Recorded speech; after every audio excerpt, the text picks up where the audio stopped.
Gullah Jack, who some of you know we honored as an anointed spirit last year for the Gullah Geechee Nation, was from Angola.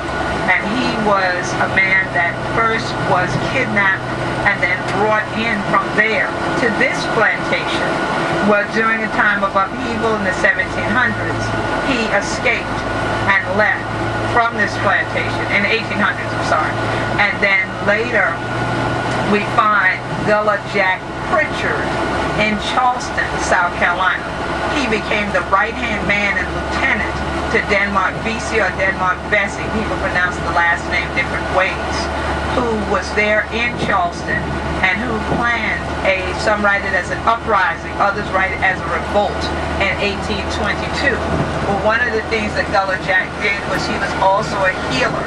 He was a root medicine man. One of the things that he did was he also informed Denmark Vesey that there shouldn't be any mulattoes that were part of the plan. Well, somewhere along the way they decided to just include everyone.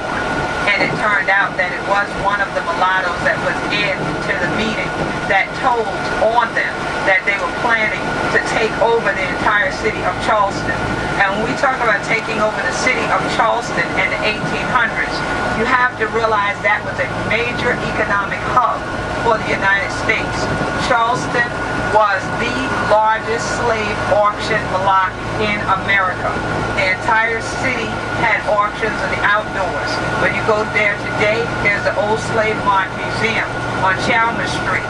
That is a more recent place where auctions were held in the 1800s, but prior to that, from 1670 up to that time, auctions were held in various places in the streets of Charleston.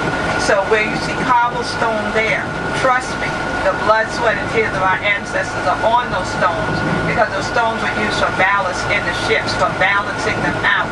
And when they would get to this final port of call, so to speak, they would unload all the cargo and what they were using to balance it out, because along the way as people died, they threw them overboard, and that left space for more weight. So those streets now that are paved with cobblestone are cobblestones that our ancestors walked into dirt roads like this at that time. And Charleston was after the plan was found out. Gullah Jack, Denmark Vesey, and a few others were tried. They hung Denmark Vesey and Gullah Jack. So when you're talking about people standing up at that time, literally their lives were in jeopardy. And many times these things, the hangings and all of this stuff, these skinnings would be public because they wanted others to see it so that you would not have the mind for freedom. You would not have that will to survive being free, but that you would also listen and always listen to the driver's lash. And so as you see here, even as we cross this causeway, imagine wading through all of this on foot. Imagine escaping here like Gullah Jack did, and then getting all the way up to Carolina through this type of thicket on foot. Now remember, we in Florida. I don't even want to imagine what all actually lives out there. But I can tell you, because I spent a night here on Kingsley Plantation many years ago with no lights or anything. And I walked out in the nighttime down to the cabins, and I'm telling you, trees were moving, stuff was going by. I didn't know what all they were. I'm sure there's wild boars, there's alligators, there's definitely one way in and one way out. When I came before, they had one line, I believe, about Gullah Jack, and for many years they wouldn't even talk about him, you see. So we are here for a new day to really, really begin. You see how many of us are in here right now, and we're standing. But imagine all of us having to sleep in here, you see. And then it's cold. That's what we have to heat. That's what we have to cook, you see.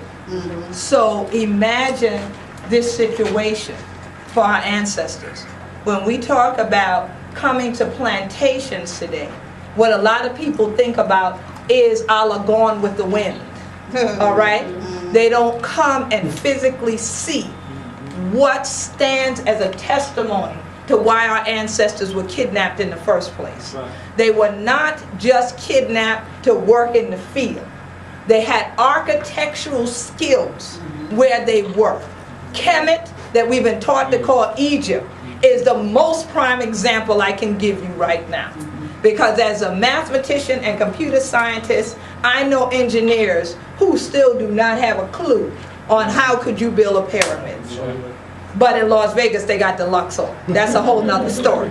But now, imagine, you know, blacksmithing where you are in Angola. Well, someone figures out we can exploit that because we have all these trees to clear. You know how to do tab. You can take shell after eating out of it. Instead of throwing the shell away, you build a building out of it. You have enough wherewithal without a green recycling bin to know that those shells either need to be replanted into the ocean for more oysters to grow, or you can pave the road with it so that you don't bog down the next time you go through. These are all still living Gullah Geechee traditions. As Sister Malika asked me, they have something on one of the signs that said, this is a lost art. She said, is it really lost? I said, not to us it ain't. Since people are St. Helena and other places we know can still do tabby, and in Florida they call it coquina, usually. Because as we go southward, we're going to move out of seeing the oyster shells with the sand, the lime, and the water. And you're going to find the smaller seashells, which are coquina shells. All right? So when we talk about it, even this ring on my finger right here, this is a traditional Native American ring, or indigenous American ring. This is wampum. A lot of us are old enough here that remember them movies and stuff, you're my wampum. Okay? They were trying to be funny, but that was money. That was cheddar. All right? That was bank. All right? So that was what they were talking about. So now when we stand here, think about how much money should have been paid to a scientific engineer that knew how to clear this area out, get oyster shells, make the bricks by hand, and then construct the building they designed. What should have been paid to them, because we know our ancestors were not paid. You see? But our ancestors built all of this. They built the very infrastructure of not only the Gullah Geechee Nation, but all of what has become America today.